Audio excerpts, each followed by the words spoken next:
Another episode of Six Figure Dog Business here on Facebook. This is being simulcast between Grow Your Dog Training Business with Ty Brown and the E-Collar Technologies Facebook page. And as always, glad that you're here. Glad that you could join us today. We have another show on Pet Life Radio called Six Figure Dog Business, but that's a podcast. This is the one that we do on Facebook, and it's actually different content. When we do our live content here, it's always a different type of lesson. So in any case, really excited to chat with you today. What I want to talk about is follow-up. Oh, by the way, normally when I do these live casts, normally I don't do a whole lot of checking the comments while I'm going and responding to comments. But I'm always happy later to go through and answer questions. This is a new show, and so we're picking up steam. We're getting more viewers each time. And so I'm hoping as we go that we get more and more, more and more comments, and we can respond and, make this a lively comment section down below. Now, I'm on vacation this week at the Oregon coast. You might be able to tell if you've watched some of my other ones that I'm a little bit redder this week, and I'm not in my home. We're in a vacation rental here. But I wanted to make sure we got a show in because I enjoy doing this show. It's one of my favorite things. I could talk marketing all day long. It's one of my favorite things. All right, so what I want to talk about today is follow-up, because this is one of my biggest pet peeves. It's one of my biggest pet peeves because what I've done over my dog training career is often looked at what most dog trainers do as a whole and try to do the opposite, because I found that what most dog trainers do as a whole is create businesses that look a lot like each other, meaning low income and low freedom, or high freedom, low income, stuff like that. But it's very rare to find dog training businesses that are high income, high freedom. And so because of that, I realized that the collective wisdom of the dog training industry was probably going to be wrong about most things. And I believe it to be wrong about this thing too. Now, I say the collective wisdom because I know there are many who think differently. But overall, when I see this question come up amongst a group of dog trainers, the collective wisdom that I see seems to be completely off. And in my business, we've shown it to be completely off. And doing the opposite has created some amazing results. So what am I talking about? I'm talking about follow-up. So the question I see people ask all the time in these dog trainer message groups or Facebook groups is things like, so once you've had a sales conversation with somebody and they didn't buy, how many times should you follow up? And overall, the answer I see dog trainers giving is, I don't follow up. If they're interested, they'll come back. Or I'll see I follow up once and then that's it. I don't have time, and if they're really interested, they'll come back. And that seems to be kind of the prevailing, wisdom, again, I keep putting that in quotes, wisdom, that if they're interested, they will come back. And you know something? You're right. There is a group of people that if they are interested, they will come back. And I call these the lowest hanging fruit. They're the easiest ones. They're the easiest ones to pick because they're the lowest hanging fruit. They were going to do it anyways. But trying to build a business or grow a business or find time freedom or financial freedom through the lowest hanging fruit isn't going to happen. It just isn't, because the lowest hanging fruit is available to everybody. And so not everyone's going to have high income, high freedom. And so if that's the case, we've got to do something different than just the lowest hanging fruit. Now, don't get me wrong. Let's take the lowest hanging fruit, but let's also figure out ways to where we can grab the higher hanging fruit, and it doesn't have to be a time killer, and it doesn't kill us. And so, so like I say, when people say things like, if they're interested, they'll come back to me, it totally ignores all of the psychology behind purchasing. And would you ever ignore all the psychology behind dog training? I sure hope not. I know a lot of folks out there think that every other dog trainer ignores the psychology behind dog training. But frankly, I'm not going to get into that. But as far as the psychology of purchasing, there's a definite psychology of purchasing that you can study on how people purchase things. And the reality is that most people need to have Well, I mean, there's different studies, but most people need to have between 8 and 12 touches. touches, meaning, contacts with a business before they actually purchase. And some dog trainers, when I've presented that information, some dog trainers say, well, those aren't the clients I want. I only want the ones that are the most dedicated and the most loyal and blah, blah, blah. And again, this is totally ignoring how not dog trainers, but how people make purchases. Some of the best clients, some of the best dog owners don't know that you're the right company right out of the gate. They aren't ready. They're looking for dog training now, but they really aren't going to be ready for 2 or 3 or 4 months. There's a whole bunch of reasons why some of the best clients aren't going to be buying the moment you're talking to them. And it's not your sales skills, and it's not them being bad or good as far as clients. It's simply the buying cycle that people go through. There is a different buying cycle. Some people are fast decision makers and they only reach out when they're ready to buy. Some people reach out and they're just testing the waters and they're trying to figure out, and they're not ready for weeks or months.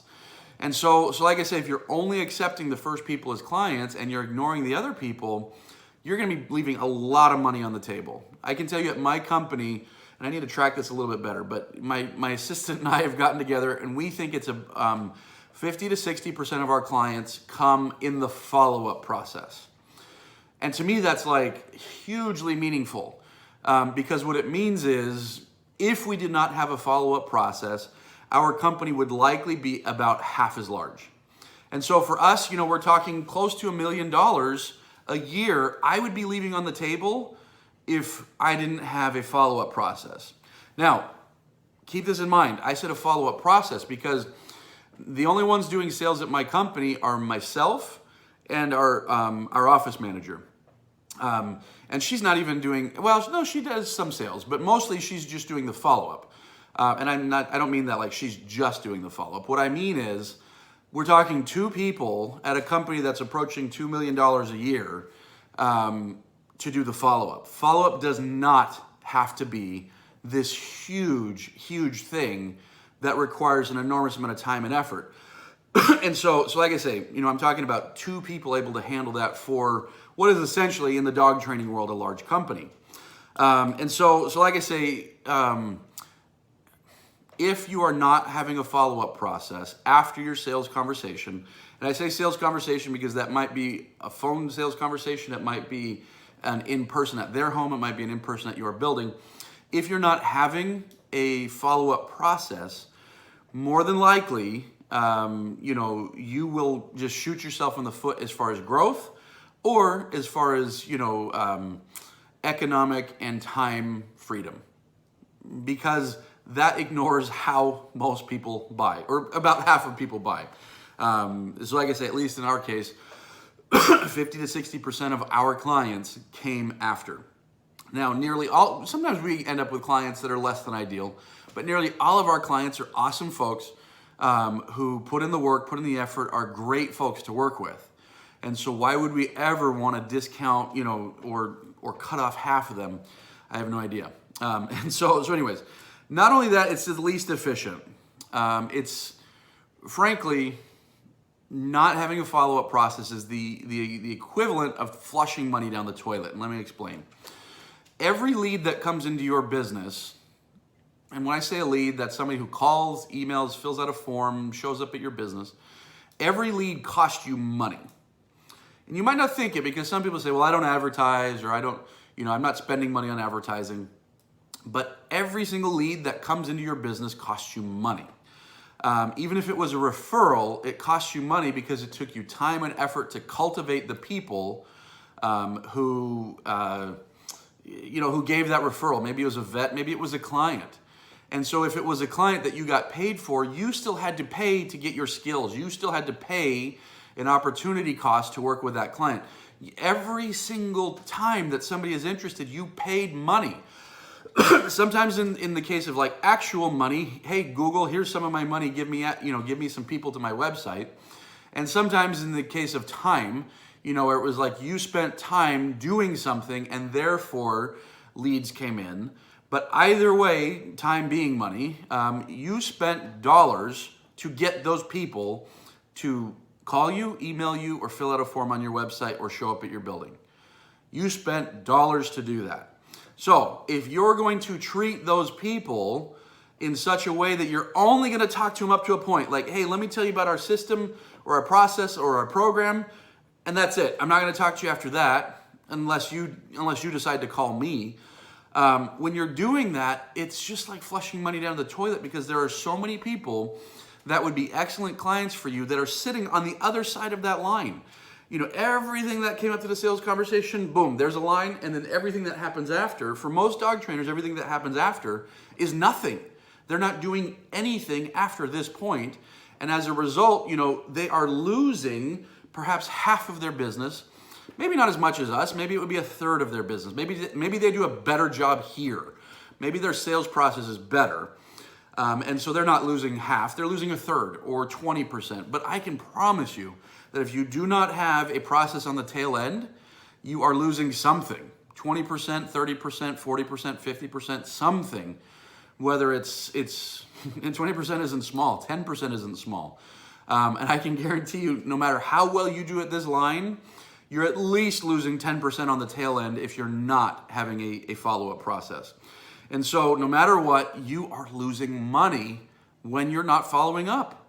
And so who wants to lose money? I don't. Don't do it. Have a follow-up process. So the question then comes up, okay, Brown, I see what you're saying. How much should we follow up with people? And what I'm going to tell you might sound a little bit, you know, sometimes people get ticked off at me when I say this. But we follow up with people until they buy or until they die.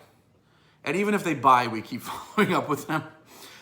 We'll follow up with people forever until they buy or die. And that sounds really harsh, but it's just kind of like a funny little rhyming way of looking at things. We'll follow up with them forever because people will be ready to buy at different times. We just had somebody who has been on our follow-up list for 9 years buy our training. This is a few months ago. But a few months ago, this woman, she said, something to the effect of, once we'd signed her up, she's like, cool. Hey, I've actually been on your email list for 9 years, and I've been reading your stuff for 9 years. I got on your email list because of my old dog. He's now died. We got this new dog. I still thought that you were too expensive, so we didn't go with you. We went with another trainer. We did a board and train. We got nothing out of it. The dog's worse off. And now here we are with you. I just wanted you to know I've been reading your stuff for 9 years. And I went into her account and I looked, and sure enough, she was right. She had been on our list for 9 years. So that's a woman that we hadn't even spoken 9 years, or maybe we had. I don't even remember. But about her first dog, let's say we had talked. And let's say that was it. She never would have heard something from us again. Would she have hired us for that second dog 9 years later? Probably not. Like, what are the chances? What are the chances she would have remembered anything about us or anything like that? And so the answer is the chances are nil. But when I look at people who have bought our training, usually I can look in our system, and they've normally been reading our emails and on our list for weeks to months. And so very rarely do we have people that are like, I want training, they contact us and boom, they buy it. Most people have to kind of get a feel for who we are. And so we follow up forever until they buy something or until they die, until they buy or die. Now, the question comes then, well, I'm a one-man show, how do I do that? Or we don't have time for that, we got all this training to do and stuff like that. And so the answer is, the answer on how should you follow up with people after a sales conversation really comes down to two things, in automated ways and manual ways. And so I think things should be skewed one way or the other depending on how busy you are. So if you are less busy, so if you are somebody who is not hitting your income goals consistently or not even close to your income goals consistently, you should be on the manual side. And what I mean by that is you should be doing more phone calls, more text messages, more manual emails to your prospects after that sales conversation than automated. Because if you are not hitting your income goals, what's likely is that you need a lot more information about your target market. You need to understand better how they feel, what makes them tick. You need more data if you're not hitting your goals. And so the best way to get data is to actually talk to people and get a feel for who they are and why they're having the challenges and why they're getting, why they're getting screwed up along the way and stuff like that. So, like I say, if you're not super busy, now, don't get me wrong, a lot of people who aren't hitting their income goals are super busy. But they are super busy because they're doing a lot of things that are unnecessary. But so let me qualify this. If your income is not high or not nearly as high as it should be, then you should figure out the time on how to do much more manual follow-up. Phone calls, texts, emails, whatever it is, you should figure out how to get in front of these people more. Because as you do that, you'll learn more, your marketing messages will become more honed, and then you can find yourself on the other end where you're pretty darn busy or pretty consistent, and now you're just trying to grow. And now it's a matter of, using more automation. So when I say automation, I'm referring to automated emails. You can do automated text messages and even automated voicemails. And so if you're fairly busy, and you've got good income, but, it's not where you want to be, but, you're consistently getting clients, then using, automated systems might be the better way, for you to work on follow-up. So automated systems, for us, automated emails are a big one. We've got a process though. After the phone call, after our sales conversation, they get these text messages, these phone calls, and then forever they're on our email list, and they're going to be getting emailed at least once a week, if not more. And a lot of people say that's spam, that's harassing them. No, it's not. They're welcome to opt out and not get any more messages if it's something that doesn't appeal to them. But the fact that we have people sitting on that list for months and years before they buy tells me it appealed to at least them. And the other people it doesn't appeal to, they get off the list or they don't open them or whatever, and no harm, no foul. But yeah, if you think that you're bothering people because if you think you're bothering people, that's more of a question of, don't get upset here, self-worth. I know what we have is amazing, and I know what we have changes lives. And so I will do whatever I can that's ethical to get in front of people and help them change their lives through their dog. Because I know that it changes lives, and I have no qualms being anywhere and helping people understand, oh my gosh, look how amazing our stuff is. If I was shy and hesitant and didn't trust what we had, then yeah, maybe I might not want to, be bold with declaring that message to everybody. But the fact of the matter is what we do is life-changing. I am not helping people if I don't get it in front of them. And emailing somebody weekly is not excessive, it's not harsh, it's not unethical, it's not immoral, it's none of those things. The only thing it is moral, ethical, and it's the way that we can to stay in front of people because our product is so amazing and so life-changing. So like I say, how much should we follow up until they buy or die? But like I say, you need to have systems. Because like I say, the notion of follow-up scares people. Because they're like, I'm already busy as it is, to add one more thing to my plate. This is one of those crucial things that has to be on your plate. There's only 4 or 5 things in a business that are crucial. This is one of them.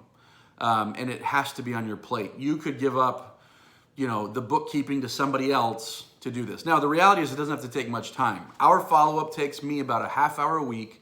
I write 1 email a week. Now, we have a lot of automation at the front end, which, took me time to build as far as the system goes, but now it just runs on its own. And now it's just a matter of once a week, I take about a half hour, I write an email, it goes out to 45,000 people, and we make sales every week as a result.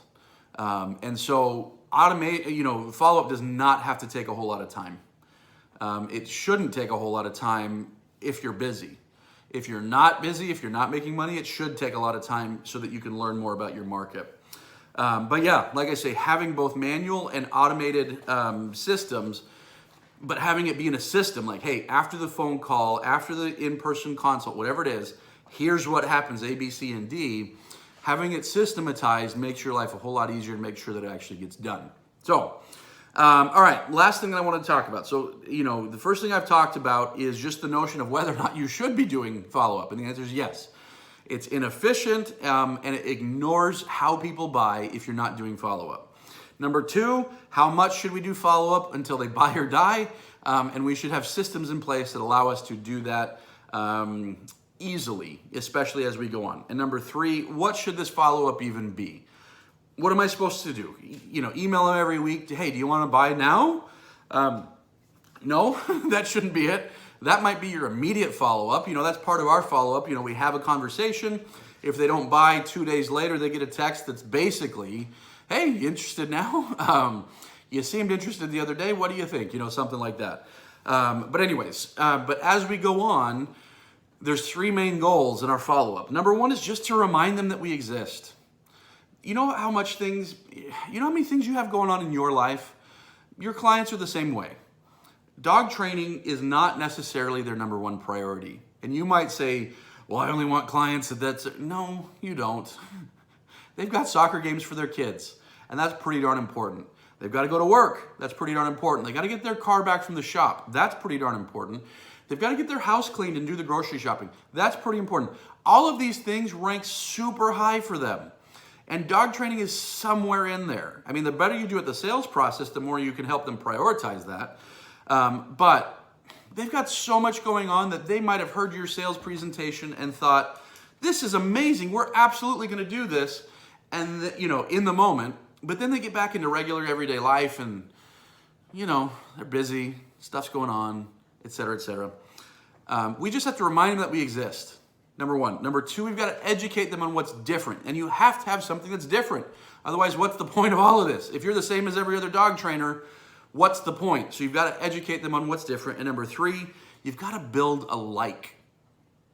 Not a Facebook like, but sure. But they just need to like you. And they need to like you better than the next guy. And if you keep reaching out to them in a way that's educating, entertaining, or educational and entertaining, people are going to like you more than the next dog trainer, and they will be much more likely to hire you when it's 2 weeks later, 2 months later, 2 years later, and they're finally ready to actually hire somebody. You will be at the top of the list if you've been able to educate and entertain and just get them to like you.